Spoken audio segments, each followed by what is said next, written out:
महिता सिद्धाशुषेद्धेश्वरा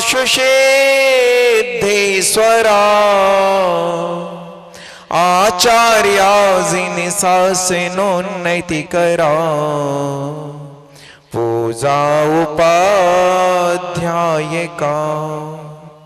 सिर सिद्धांत सुपाठिका मुनिवरा रत्नत्रया राधिका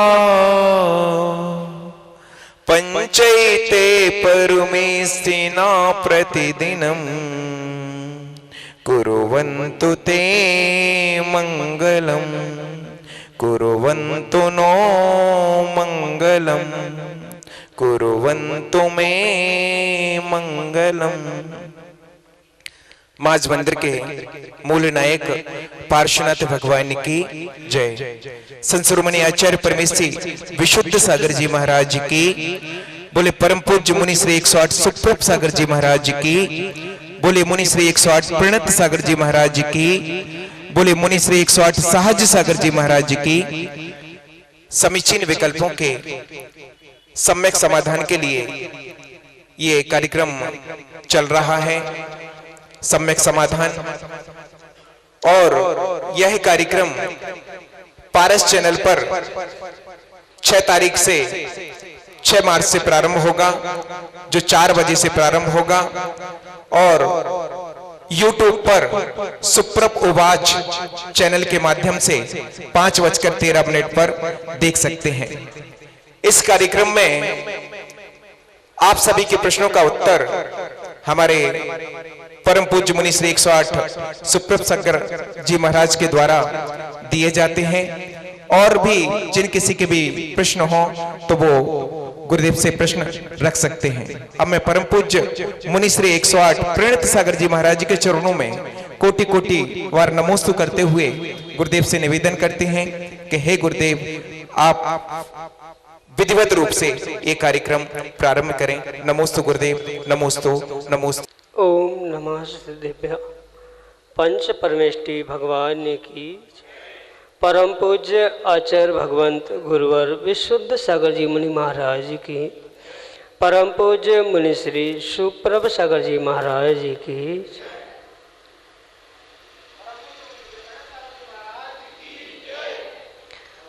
जिन्होंने मूलाचार की मात्र चर्चा नहीं की अपितु उस चर्या को अपने जीवन में जीवंत रूप उतारा है, जो समय के सार को प्रतिपल प्राप्त करने के लिए तत्पर हैं, जिन्होंने अध्यात्म का जीवन जिया है।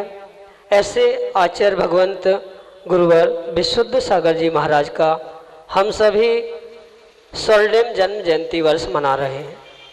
और इस स्वर्णिम जन्म जयंती वर्ष की एक अनूठी उपलब्धि हम सभी सुधी श्रावक श्राविकाओं को प्राप्त हुई, जिसका नाम है समीचीन विकल्पों का सम्यक समाधान। परम पूज्य आचार्य भगवंत गुरुवर विशुद्ध सागर जी महाराज के मंगल सुभाषिष से उन्हीं के सुयोग्य शिष्य परम पूज्य मुनि श्री सुप्रभ सागर जी महाराज के मुखारविंद से हम सभी प्रतिदिन अपने अनेकानेक समीचीन विकल्पों का सम्यक समाधान प्राप्त कर रहे हैं। देश के विभिन्न प्रांतों से अनेकानेक अबाल वृद्ध स्वाध्यायी श्रावक श्राविकाओं के प्रश्न हमें यहाँ प्राप्त हो रहे हैं और परम पूज्य मुनि श्री सुप्रभ सागर जी महाराज उनका आगमुक्त विधि से हम सबको सम्यक समाधान प्रदान कर रहे हैं। प्रारंभ करते हैं आज का सम्यक समाधान। और आज का पहला विकल्प आष्टा मध्य प्रदेश से डॉक्टर मगन जैन, श्रीमती चंदा जैन परम पूज्य मुनिश्री के चरणों में सपरिवार कोटि कोटि नमोस्तु निवेदित करते हुए अपना समीचीन विकल्प रख रहे हैं कि महाराज जी, सामान्य मनुष्यों की भांति तीर्थंकरी की माँ को भी क्या प्रसूति का सूतक आदि लगता है? हमारे समीचीन विकल्प का सम्यक समाधान करने की अनुकंपा करें। नमोस्तु महाराज जी, नमोस्तु। ओम नमः सिद्धम। परम पूज्य आचार्य भगवंत गुरुवर विशुद्ध सागर जी महाराज की।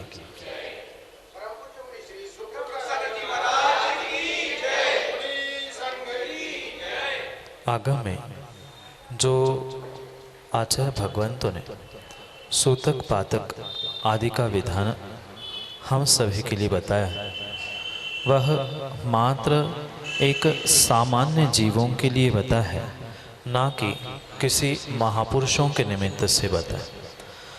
जो आपका यह विकल्प है उसके लिए यही समाधान है कि आगम में आचार्य भगवंतों ने कहीं भी तीर्थंकर माता पिता आदि के निमित्त से उनको प्रसूति का, किसी के जन्म का, किसी के मरण का कभी भी सूतक पातक नहीं लगता।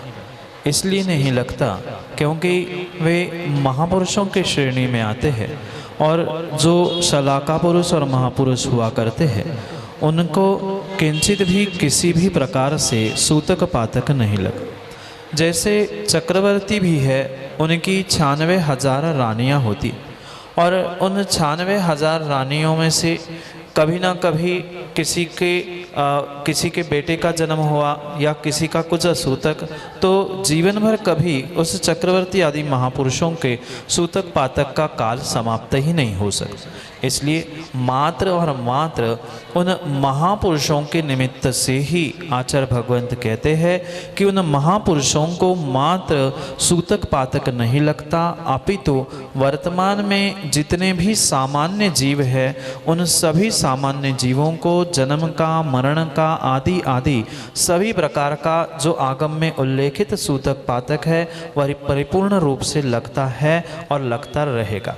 महापुरुषों का तीर्थंकर के माता पिता चक्रवर्ती आदि की दुहाई देते हुए हम वर्तमान में अगर ये कह दे कि हमें भी सूतक पातक नहीं लगना चाहिए या हमारी दूरियां बहुत दूर है आदि आदि, ये मात्र हमारा स्वयं का उस सूतक पातक से बचने का या आगम के विरुद्ध कार्य करने का ही प्रभाव या क्रिया कह जा सकती है। पर वास्तविकता में जिस प्रकार के आगम ग्रंथों में आचार्यों ने सूतक पातक की व्यवस्था बनाई है, वर्तमान के परिप्रेक्ष्य में सभी जीवों को व महापुरुषों को छोड़कर सभी जीवों को मात्र वर्तमान के ही नहीं अपितु चौथे काल के भी सामान्य जीवों को परिपूर्ण रूप से सूतक पातक की वह काल गणना आगम के अनुसार करना आवश्यक है। पर महापुरुष जैसे तीर्थंकर की माँ, उनको प्रसूति और किसी के मृत्यु आदि का सूतक पातक नहीं लगता। यही आपके लिए सम्यक समाधान। अगले विकल्प के लिए टीकमगढ़ मध्य प्रदेश से हमारे सामने हैं राजेश जैन मुरे, जो कि अपना समीचीन विकल्प परम पूज्य मुनिश्री के समक्ष रख रहे हैं। महाराज श्री के चरणों में बारंबार नमोस्तु। मेरा प्रश्न ये है महाराज श्री कि जैसे समाज में गमी हो जाती है, गमी होने के बाद जो उनके यहाँ नाते रिश्तेदार आती है तो शुद्धका के पहले ही वो उनके यहाँ मतलब जब तक शुद्धका ना वो ठहरते भी हैं और वो दूसरे दिन नहा धो के देव दर्शन के लिए वो रिश्तेदार आ जाती है।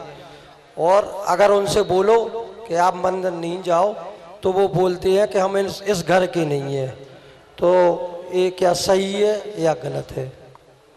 किसी के गमी में आए हुए जो अन्य गोत्र के या परिवार के छोड़कर अन्य जो रिश्तेदार या अन्य कोई मित्र परिवारजन भी घर में पहुँचे हैं, तो उनको जब तक वे आपके घर में विश्राम कर रहे हैं, खा रहे हैं, पी रहे हैं, उन जीवों को उस घर के अनुसार ही सूतक पातक का विधान आगम में स्पष्ट रूप से आचार्य भगवंतों ने कहा है।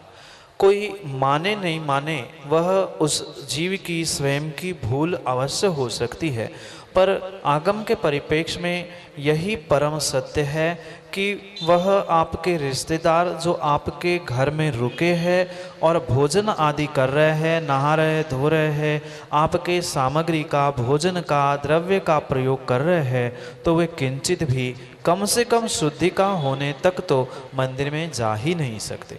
जैसे जिसके घर में गमी हुई है वह जीव शुद्धि का होने तक मंदिर नहीं जाता है, ऐसे ही जो किसी भी प्रकार का रिश्तेदार कितना ही दूर का हो, कितना ही उसका गोत्र भिन्न क्यों ना हो, उसे भले ही सूतक पातक गोत्र की अपेक्षा से भले ही नहीं होता है, पर वह तुम्हारे घर में भोजन कर रहा है, विश्राम कर रहा है, इस कारण से नियम से उसको भी सूतक पातक लगेगा। यही उस जीव को और हम सभी को समझने योग्य बात है, क्योंकि वह आपके घर में भोजन कर रहा है।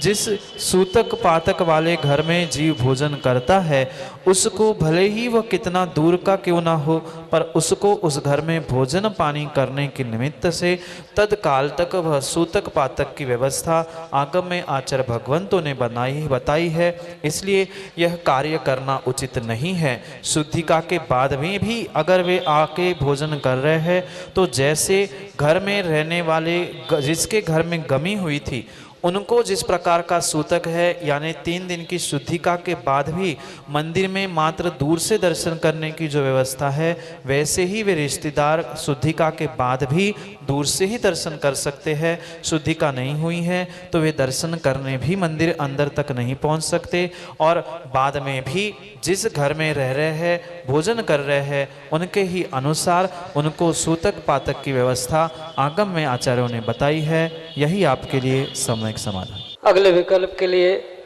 चंदेरा टीकमगढ़ मध्य प्रदेश से हमारे सामने है गौरव जैन, जो कि अपना समीचीन विकल्प परम पूज्य मुनिश्री के समक्ष रख रहे हैं। सुप्रभ सागर जी महाराज के चरणों में बारंबार नमोस्तु नमोस्तु नमोस्तु नमोस्तु। महाराज, महाराज श्री, दान देने का मन तो सभी का रहता है, और कौन नहीं चाहता कि सौधर्मेंद्र मैं ही बनूं, लेकिन अपनी वर्तमान परिस्थिति या सामर्थ्य के अनुसार दान करना चाहिए, या कहीं बोली लेने में या लगाने में भावना होते हुए भी सामर्थ्य से ज़्यादा की बोली ले ली जाए, और फिर बाद में पूरे मन से अन्यत्र कहीं से भी व्यवस्था की जाए, या दान राशि चुकाना कितना उचित है, इसका समाधान करें। नमोस्तु महाराज श्री।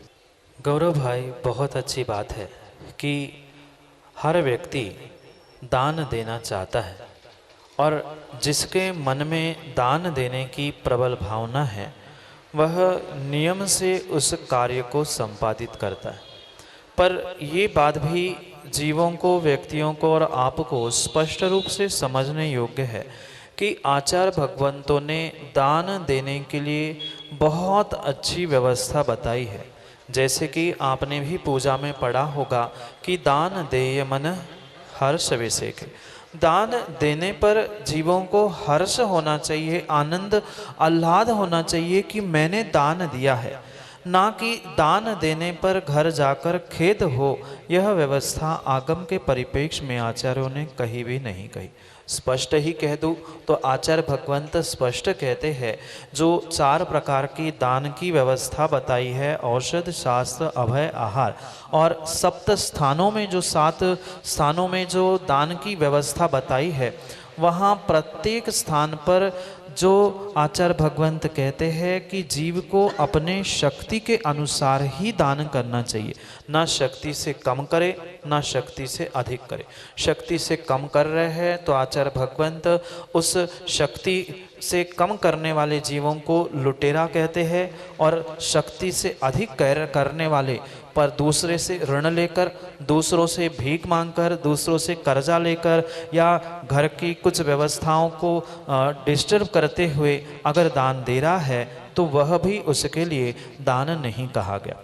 एक बहुत अच्छी बात आपको और बताऊं, जो 16 करण भावनाओं में भावना कही गई है, उसमें आचार्य भगवंत लिखते हैं, शक्तितः त्याग और शक्तितः तप। जो तप की भी व्याख्या है वह भी शक्ति के अनुसार कही गई है, और त्याग जो दान का ही पर्यायवाची नाम कहा जाता है, वह त्याग और दान भी शक्ति के अनुसार ही करने की आज्ञा कही गई है।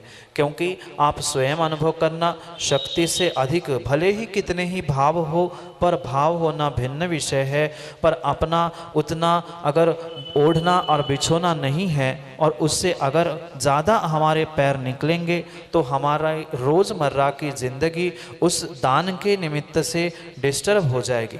और आगम में किंचित भी आचार्य भगवंत इस बात को स्वीकार नहीं करते कि चंद मिनटों का या चंद समय का दान हमारे पूरे आगे आने वाले समय के धर्म ध्यान को विचलित करे, ये किंचित भी दान का व्याख्यान आगम में नहीं किया है। जैसे पहले ही हमने कहा, दान देय मन हर्ष विषेखे, दान देते ही गदगद भाव होकर हर्ष होना चाहिए कि नहीं, मैंने ये सौभाग्य प्राप्त कर लिया। इसलिए स्पष्ट रूप से शक्ति से कम भी दान देने का निषेध है, शक्ति से अधिक भी दान देने का निषेध है। मेरी जितनी जैसी जिस समय पर शक्ति है उतनी ही शक्ति को देखकर ही जीवों को दान देना चाहिए। ये बहुत अच्छी बात है कि हर व्यक्ति सौधर्म कुबेर या बड़े बड़े पदों को प्राप्त करना चाहता तो है, पर मात्र चाहने से काम नहीं होगा। उतनी व्यवस्था स्वयं के द्रव्य की अगर होगी तो वही आपके लिए व्यवस्था आगम में बताई गई। एक और अच्छी बात आचार्य भगवंत कहते हैं कि जो बालक या जो युवा स्वयं व्यापार करके या स्वयं कोई कार्य करके पैसे कमाता है तो उसको अगर दान देना है तो स्वयं के कमाए हुए पैसों से ही उसको दान देना चाहिए, ना कि पिताजी के पैसों का दान उसको पुण्य देने वाला होगा। पुनः समझना, जिसके पैसों का दान दिया है, जिसका द्रव्य उस दान में लगा है, पुण्य उसी जीव को लगेगा, ना कि कोई उठा के देने वाले को लगेगा। बेटा कमाता है तो बेटे को स्वयं के अर्थ अर्जन से या स्वयं के कमाए हुए पैसों से, पिता की पूर्व जो संपत्ति रखी है, पिता को अपनी रखी हुई संपत्ति प्रॉपर्टी में से, यही आगम की दान देने की व्यवस्था आचार्य भगवंतों ने बनाई है। इसलिए सर्वोत्कृष्ट बात आप अपने दिलो दिमाग में बिठाल के रख देना, शक्तितः त्याग और शक्तितः तप। जैसी शक्ति है उस शक्ति के अनुसार ही त्याग, तपस्या और ध्यान आदि करने की आगम में आचार्य भगवंतों ने आज्ञा दी है। इसलिए वह बहुत खेद करके, दुखी होके, किसी से ऋण लेकर परेशान होकर दान अगर देंगे तो जब तक वह दान जमा नहीं कर रहे हैं तब तक भीतर कोई संक्लेशता बनी रहेगी, और जब तक दान नहीं दे रहे हैं तब तक उसका भोग करने के निमित्त से निर्माल्य के सेवन का भी पाप लगेगा। इसलिए जितनी शक्ति है, हम तुरंत दान करने की जितनी शक्ति है, वास्तव में वही दान है। बरसों तक चुकाते रहना ये कोई दान की व्यवस्था नहीं है। हमारी शक्ति जितनी है, मैं आज कल में जितना दान दे सकता हूँ उतना ही बोली लगाए, उतना ही दान दे। वही आगम के परिप्रेक्ष्य में शक्तितः त्याग कहा गया है, और वही एक श्रावक और साधु के लिए कहा गया है। उसी प्रकार से आप भी भावना तो भाते रहना, भावना कभी ना कभी फलीभूत अवश्य होगी, पर वर्तमान में जैसी शक्ति है हम वैसा ही कार्य करें, यही आपके लिए सम्यक समाधान। अगले विकल्प के लिए हमारे सामने हैं टीकमगढ़ मध्य प्रदेश से संजीव जैन, जो कि अपना समीचीन विकल्प परम पूज्य मुनि श्री के समक्ष रख रहे हैं। मुनित्रय के चरणों में कोटि सा नमोस्तु नमोस्तु नमोस्तु। हे भगवान, मेरा प्रश्न है, एक दिन यागमंडल विधान का चल रहा था, उस समय मुनिराज के मूल गुणों का वर्णन चल रहा था। उसमें एक अर्घ चल रहा था, उसमें आया था कि मुनिराज क्रोध रहित हुआ करते हैं। जब मुनिराज क्रोध रहित हुआ करते हैं तो जब द्विपायन मुनिराज को क्रोध आया और उनके क्रोध के कारण द्वारिका जल करके नष्ट हो गई, तो उस समय वो मुनिराज थे या नहीं थे, और अगर थे तो उनको क्रोध क्यों आया, उनके क्रोध से द्वारिका जल करके नष्ट क्यों हुई? हमारे प्रश्न का मुनिराज समीचीन समाधान दें। नमोस्तु भगवान। ये परम सत्य है कि निर्ग्रंथ मुनिराजों को अनंतानुबंधी, अप्रत्याख्यानावरणी और प्रत्याख्यानावरणी, इन तीन प्रकार की कषायों का अभाव होने से ही वे अपने छठवें गुणस्थान को प्राप्त करते। पहले तो आपको ये बात समझनी होगी कि चार प्रकार की कषाय होती है: अनंतानुबंधी, अप्रत्याख्यानावरणी, प्रत्याख्यानावरणी और स्वंजल। उस चार कषायों में से निर्ग्रंथ मुनिराज के छठवें सातवें गुणस्थान वर्ती जो उस गुणस्थान की और जीव के स्वभाव की व्याख्या करते हुए आचार्य भगवंत कहते हैं, जिन्होंने सम्यक को प्राप्त करके अनंतानुबंधु की जीता है, अप्रत्याख्यानावरणी को नष्ट करते हुए जो देशव्रती और प्रत्याख्यानावरणी को नष्ट करते हुए जो महाव्रती हुए हैं, वे निर्ग्रंथ मुनिराज छठवें सातवें गुणस्थान वर्ती होते। इसका तात्पर्य यह हुआ कि जो स्वंजलन रूप कषाय चतुष्क है, यानी स्वंजलन क्रोध, स्वंजलन मान, स्वंजलन माया और स्वंजलन लोभ। ये 4 प्रकार की स्वंजलन कषाय मुनिराज के 6वें 7वें गुणस्थान में सत्ता रूप रहती है और रहती है। स्वंजलन कषाय का नाम ही रखते हुए आचार्य भगवंतों ने उसे इस प्रकार से वर्णित किया है, स्वयं प्रज्वलन, यानी जिस कषाय के प्रज्वलन में ही प्रमत्त नाम का 6वां गुणस्थान प्राप्त होता है, वही मुनिराजों का 6वां प्रमत्त संयत नाम का गुणस्थान है। और जहाँ स्वयं जलन यानी ईषद किंचित कषाय रूप जो भीतर जलन हो रहा है, वह कषाय की सत्ता जीव के साथ 6वें गुणस्थान में रहती है।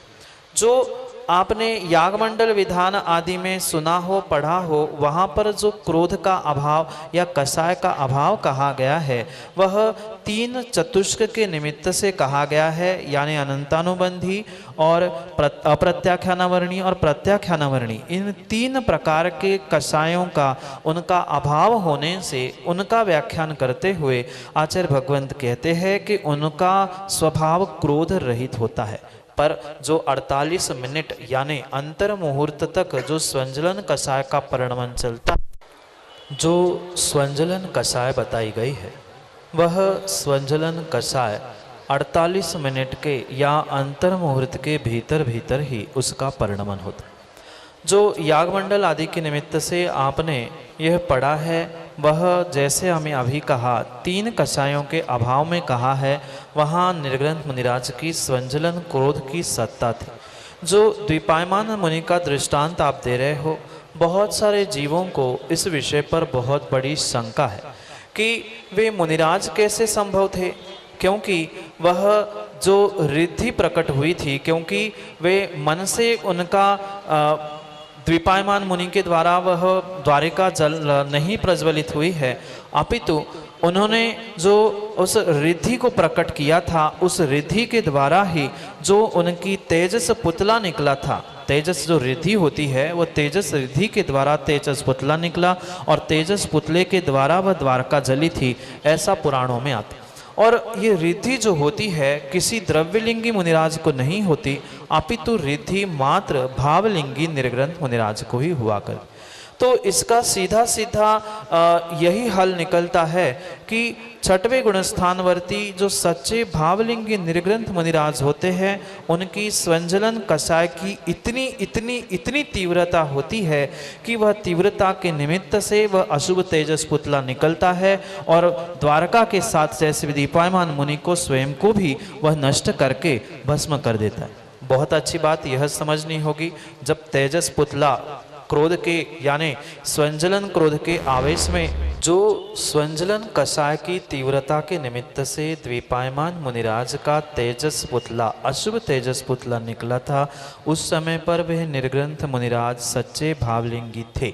पर जब वह पुतला द्वारिका को जलाकर वापस मुनिराज के शरीर में पहुंचता है, जैसे ही वह तेजस पुतला वापस शरीर में पहुंचता है, उनका गणस्थान गिरता है और उस समय पर जब वापस पुतला पहुंचता है तब वह भावलिंगी मुनिराज नहीं बचते, तब उनका गुणस्थान भी नीचे हो जाता है। और वही विपायमान मुनि के साथ हुआ था। जब तेजस पुतला निकला था, क्रोध कषाय उत्पन्न हुई थी, तब तो वे भावलिंगी निर्ग्रंथ मुनिराज थे, पर वह उनकी तीव्र संजलन कषाय की परिणति थी। पर जैसे ही तेजस पुतला लौट के वापस आया था, उस समय पर वह भावलिंगी मुनिराज नहीं, द्रव्यलिंगी भी नहीं बचे थे, उनका सम्यक भी नष्ट होकर पर्याय भी नष्ट हो गई थी। यह स्वंजलन कषाय की तीव्रता का इतना अशुभ फल है, तो फिर अनंतानुबंधी जैसे तीव्र कषाय का क्या साक्षात फल होगा, यह जीवों को विचार करने योग्य होगा और यही आपके लिए सम्यक समाधान। अगले विकल्प के लिए हमारे सामने हैं सुरेश जैन गुड़ावाले, टीकमगढ़, मध्य प्रदेश से, अपने समीचीन विकल्प के साथ। उन्हीं तरह नमोस्तु नमोस्तु नमोस्तु। हे महाराज, मन चंचल रहता है, इसको एकाग्र करने की क्या विधि है, क्या उपाय है, कैसे हो, इसका मार्गदर्शन देने की समीचीन बताने की कृपा करें। मन बड़ा चंचल है, उसे कैसे मैं समझा। मन कोई तिर्यंच प्राणी नहीं है कि किसी बेड़ी, साखल या पिंजड़े में बांधकर उसे हम एकाग्र कर पाए। मन तो मेरे स्वयं की चिंतन, विचार, मनन करने की जो आत्मा की शक्ति है, वास्तव में वही भाव मन कहा जाता। और जिस प्रकार का हम विचार या जिस प्रकार के भीतर मनन करने की, संकल्प विकल्प उत्पन्न करने की जो हमारी सतत संस्कारों की श्रृंखला चल रही है, इसी कारण से हम अपने मन को एकाग्र चित्त नहीं कर पा रहे। पहली बात तो हमें उन सभी कारणों को समझना होगा कि जिन कारणों से हम अपने मन को एकाग्र नहीं कर पाए, क्योंकि कई सारे कारणों से मन व्यथित होता है, कई सारे कारणों से मन में चंचलता उत्पन्न होती, कभी चिंता के निमित्त से, कभी दुख परेशानी के निमित्त से, कभी शारीरिक पीड़ा के निमित्त से, कभी मानसिक पीड़ा, तनाव, टेंशन के निमित्त से, आदि अनेक प्रकार के कारणों से जीव मन को एकाग्र नहीं कर पाता। जैसे ही हमें उस एकाग्रता नहीं होने के कारण ज्ञात हो जाएंगे, बिल्कुल वैसे ही हम अपने मन को एकाग्र करने का पुरुषार्थ कर सकते। अगर हमारा दृढ़ संकल्प रहेगा तो नियम से हम अपने मन को एकाग्र कर सकते। और बहुत अच्छी बात तो मैं आपको बता दूं कि मन को एकाग्र करने के लिए अगर आप सतत स्वाध्याय करने का अभ्यास करोगे तो आपका सतत अभ्यास करने से ही, वह स्वाध्याय के अभ्यास से आपका मन एकाग्र हो सकता है। आप अपने स्वाध्याय को वृद्धिंगत करने का प्रयास करें और स्वाध्याय के साथ साथ सामायिक ध्यान के द्वारा भी आप अपने मन को एकाग्र कर सकते हैं। और संक्षेप से आपके लिए इतना ही, विशेष पुनः समय पर समय के बाद इतना ही आपके लिए सम्यक समाधान। बंधु, अभी आप समीचीन विकल्पों का सम्यक समाधान कार्यक्रम देख रहे थे और भारतवर्ष में यह सम्यक समाधान का कार्यक्रम पूरे भारत क्या पूरे विश्व के अंदर दिखाया जा रहा है। यह कार्यक्रम YouTube चैनल पर 5:13 पर दिखाया जाता है और अभी पारस चैनल पर यह कार्यक्रम 4 बजे से दिखाया जाएगा।